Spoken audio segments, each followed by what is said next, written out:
Welcome back to Easily Explained, where today we are talking about the slope-intercept form equation. So let's get started. Slope-intercept form may seem familiar to you. We've actually talked about it before. Do you remember when we graphed different situations? Well, the equation that we use to graph is actually called the slope-intercept form equation. Okay, so now that we know what we use this type of equation for, what exactly is it? In a slope-intercept form equation, y is equal to mx plus b, where m is the slope and y is the y-coordinate of the y-intercept. Alright, before we get ahead of ourselves, let's review how to find the slope of 2 points.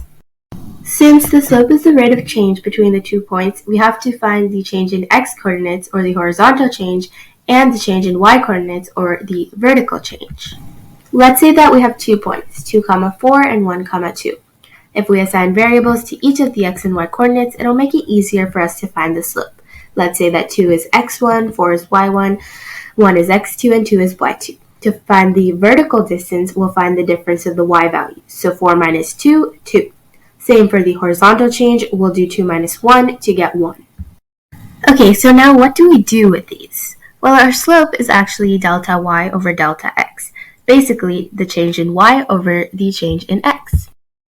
So to plug it back into our example, we would get vertical change over horizontal change, which is 2 over 1, so therefore the slope of the points is 2. Now we know how to find the slope, but what about the y-intercept?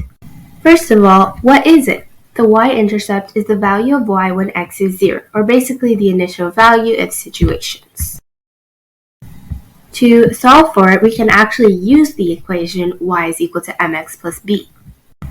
Since we know that it's true for all the points on the same line, we can plug in the slope and a point that we know.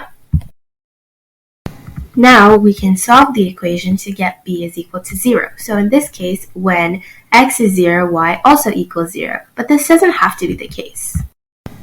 Alright, to recap, now we know that the slope is 2 and the y-intercept is 0, 0. So now we can plug everything in to our equation y is equal to mx plus b. Y is equal to 2x plus 0, or just y is equal to 2x.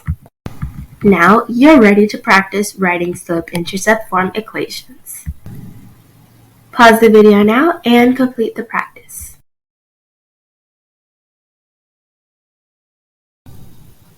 Alright, let's review number 1. First, the vertical change is 5 minus 4, 1. The horizontal change is 2 minus 0, or 2, so slope is vertical over horizontal, 1/2.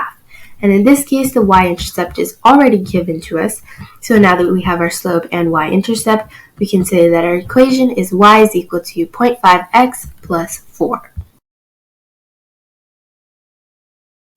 Moving on to number 2, the slope is 1/3 since it is vertical change over horizontal change. So if we plug in the slope and one of the points, we can solve for the y-intercept, which is 8 over 3.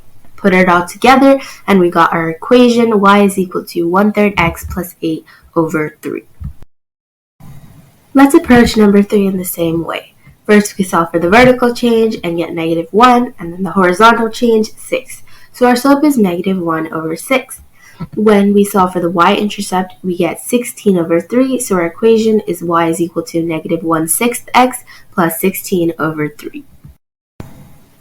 And for the last problem, our slope is 2 over 13, vertical change over horizontal change, and plug that into the equation to get our y-intercept of -4 over 13. So then our equation is y is equal to 2 over 13x minus 4 over 13.